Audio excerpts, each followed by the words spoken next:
6வது பகுதியின் தொடர்ச்சியை காண்போம். மக்னவாகிக மனவ மகதோ.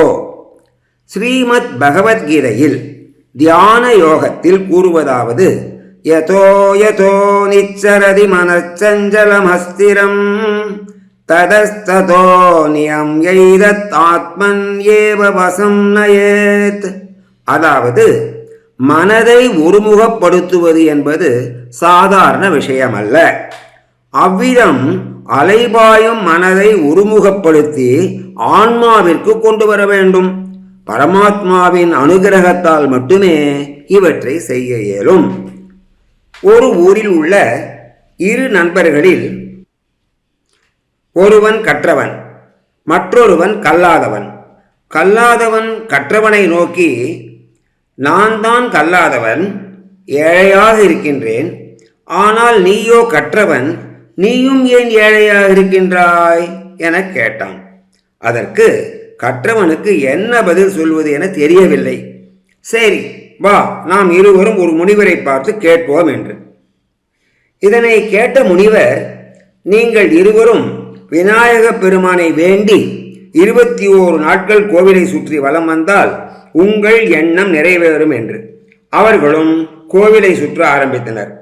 அவ்விதம் சுற்ற ஆரம்பித்த போது கற்றவன், நாம் தான் நிறைய கற்றிருக்கிறோம், நிறைய மந்திரங்கள் சொல்லி சுற்றலாம், ஆனால் கல்லாதவனுக்கு ஒன்றும் தெரியாதே, அவன் எதை சொல்லி சுற்றுவான் என எண்ணலானான். 21 நாட்கள் கடந்தது. அடுத்த நாள் காலை கோவிலுக்கு வரும்போது கல்லாதவன் பட்டாடை உடுத்தி செல்வந்தனாக வந்தான். ஆனால் கற்றவனோ பரம ஏழையாகவே இருந்தான். அவனுக்கு ஒன்றும் புரியவில்லை. கற்றவன் நேராக மீண்டும் முனிவரை போய் பார்த்தான். அப்போது முனிவர் அவனை நோக்கி கூறினார், நீயோ அவனை நினைத்து வலம் வந்தாய், கல்லாதவனோ இறைவனை நினைத்து வலம் வந்தார். இதுவே காரணம்.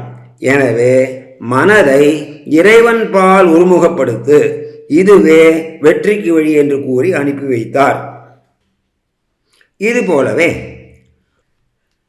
ஒரு சமயம் நரசிம்மர் மீது மிக்க பக்தி கொண்ட பத்மநாபர் என்ற ஒரு பக்தர் இருந்தார். அவர் நரசிம்மரை எப்படியும் தரிசித்து விட வேண்டும் என்று காட்டில் ஊன் உறக்கமின்றி நீண்ட நாட்களாக தவம் இருந்தார். நாட்கள் செல்லவே நரசிம்மர் நமக்கு காட்சியளிப்பாரா இல்லையா என மனது அலைபாய்ந்து கொண்டிருந்தது.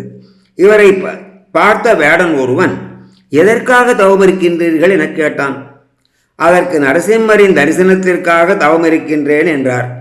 யார் அந்த நரசிம்மர் என வேடன் கேட்க, பக்தரும் சிங்க முகமும் மனித உடலும் கொண்ட பரமாத்மா என்றார். நான் அப்படி ஒன்றை இதுவரை காற்றில் பார்த்ததே இல்லையே, ஆனால் உங்களுக்காக நான் எப்படியும் தேடி கண்டுபிடித்து உங்களிடம் ஒப்படைக்கின்றேன் என்றார். வேடனும் எதை பற்றியும் சிந்திக்காது நரசிம்மரை எப்படியாவது பார்த்து இந்த பக்தரிடம் ஒப்படைக்க வேண்டும் என்று காட்டில் தேடலானார். மாலை பொழுதும் வந்துவிட்டது. நாம் கூறிய வார்த்தை பொய்த்துவிட்டால் என்ன செய்வது என்று தெரியாமல் மலை உச்சியில் மாய்த்து கொள்ள நினைத்தான்.